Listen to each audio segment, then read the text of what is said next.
हमारी मांगे पूरी करो, हमारी मांगे पूरी करो, नहीं तो कुर्सी खाली करो, हमारी मांगे पूरी करो।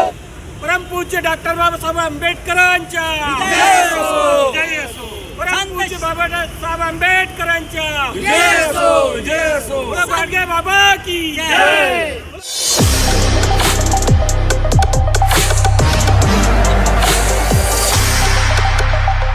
की गेल्या अनेक वर्षापासून धोबी समाजाला अनुसूचित जातीचं आरक्षण मिळालेलं नाही, जे की धोबी समाज या अनुसूचित जातीच्या निकषामध्ये बसतो आहे, परंतु ते आरक्षण आजपर्यंत आम्हाला मिळालेलं नाही आहे।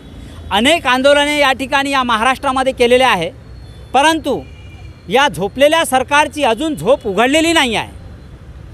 म्हणून आज 30 जून रोजी पुन्हा आम्हाला या ठिकाणी धरणे आंदोलन करावं लागत आहे। पावसाळी अधिवेशन सुरू आहे आणि माननीय देवेंद्र फडणवीस साहेबांना आज आम्हाला भेटायचं होतं, परंतु त्यांचं अधिवेशन चालू असल्यामुळे या ठिकाणी त्यांना हे सांगायचं आहे की ज्यावेळेस तुम्ही 2012मध्ये आमच्या आंदोलनामध्ये येऊन हे बोलता की धोबी समाजाला अनुसूचित जातीचं आरक्षण मिळालं पाहिजे होतं, हे जे काँग्रेस सरकार आहे हे काँग्रेस सरकार या धोबी समाजावर आज अन्याय करत आहे असं तुम्ही त्या 2012च्या आंदोलनामध्ये येऊन बोलता आणि हे बोलता की ज्यावेळेस मी मुख्यमंत्री होईल त्यावेळेस या धोबी समाजाला अनुसूचित जातीचं आरक्षण निश्चित देईल।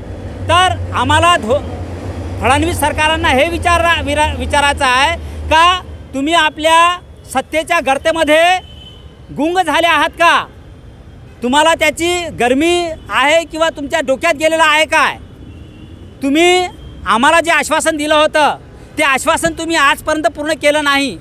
हे का पूर्ण केलं नाही म्हणून हे आजचं आंदोलन आहे। एकच मागणी आहे का तुम्ही आज मुख्यमंत्री आहात, तुमच्या हातामध्ये सत्ता आहे, तुम्ही ताबडतोब आमच्यावर झालेला हा अन्याय ताबडतोब दूर करावा। राज्याचे माननीय मुख्यमंत्री देवेंद्र फडणवीस साहेब 2012मध्ये जे चंद्रकांत हंडोरेसोबत धोबी समाजावर झालेल्या अन्यायाबद्दल हाऊसमध्ये बोलत होते आणि तेच आमच्या मोर्चाच्या समोर येऊन बोलले होते।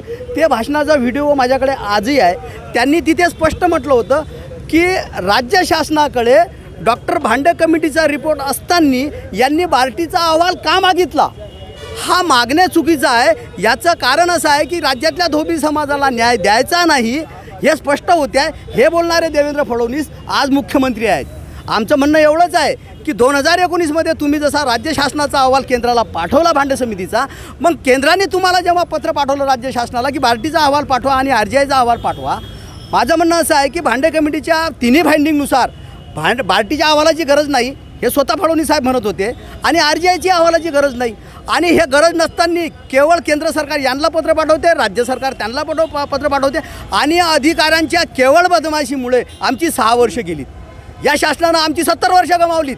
ज्या शासनानं आमचं आरक्षण काढलं हे आर्टिकल 341 प्रमाणे चुकीच्या पद्धतीनं काढलेलं आहे, कारण SCमध्ये टाकण्यासाठी आर्टिकल 341 प्रमाणे संसदच्या अमेंडमेंटशिवाय टाकता येत नाही आणि काढतासुद्धा येत नाही। म्हणजे आता जेव्हा 2012 साली फडणवीस यांनी घोषणा केली होती याचा विसर पडला की का? फडणवीस साहेबांना याचा विसर पडला का त्याची आम्ही आठवण करून देऊन राहिलो।